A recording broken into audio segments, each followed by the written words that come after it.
الیاس علیہ السلام اور ان کی قوم کا واقعہ اگرچہ قرآن میں بہت مختصر ہے، تاہم اس سے یہ سبق حاصل ہوتا ہے کہ بنی اسرائیل کے یہود کی ذہنیت اس درجہ مسخ ہو چکی تھی کہ دنیا کی کوئی برائی ایسی نہیں تھی کہ جس کے کرنے پر یہ حریص نہ ہوں، اور کوئی خوبی ایسی نہ تھی جس کے یہ دل دادہ ہوں، اور انبیاء و رسل کے ایک طویل اور مسلسل سلسلے کے باوجود بت پرستی، نجوم پرستی، عناصر پرستی، غرض غیر اللہ کی پرستش کا کوئی شعبہ ایسا نہ تھا جس کے یہ پرستار نہ بنے ہوں۔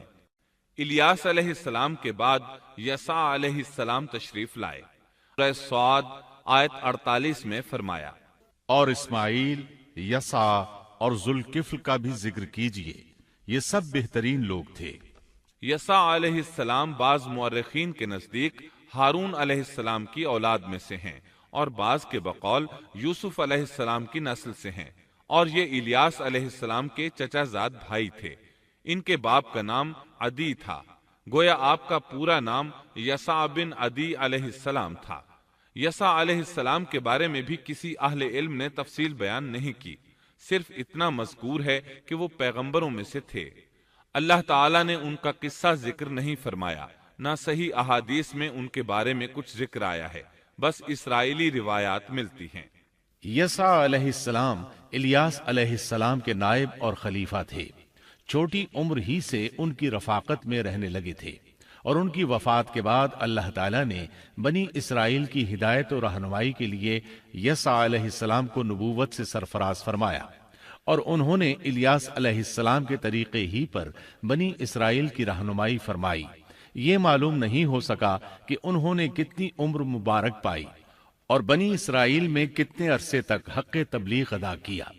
یسع علیہ السلام کی وفات کے بعد بنی اسرائیل بدحالی کا شکار ہو گئے، ان پر جابر حکمران مسلط ہو گئے، انہوں نے دین کو دنیا سے جدا کر دیا۔ ان حکمرانوں نے خوب ظلم کیا، بنی اسرائیل میں سے ہونے کے باوجود وہ بہت بڑے فاسق بن کر سامنے آئے، وہ لوگوں کو اپنا غلام بنا کر رکھتے۔ دوسری طرف بنی اسرائیل کئی معرکوں میں شکست سے دوچار ہوئے۔ بنو عمالقہ کے ساتھ ایک معرکے میں تو انہیں نہایت بری طرح شکست ہوئی، اور بنو عمالقہ نے بنی اسرائیل سے وہ تابوت چھین لیا جو کہ لکڑی کا تھا، اور وہ اس سے برکت حاصل کیا کرتے تھے۔ اپنے مارکوں اور لڑائیوں میں وہ اس کو ساتھ لے جایا کرتے تھے۔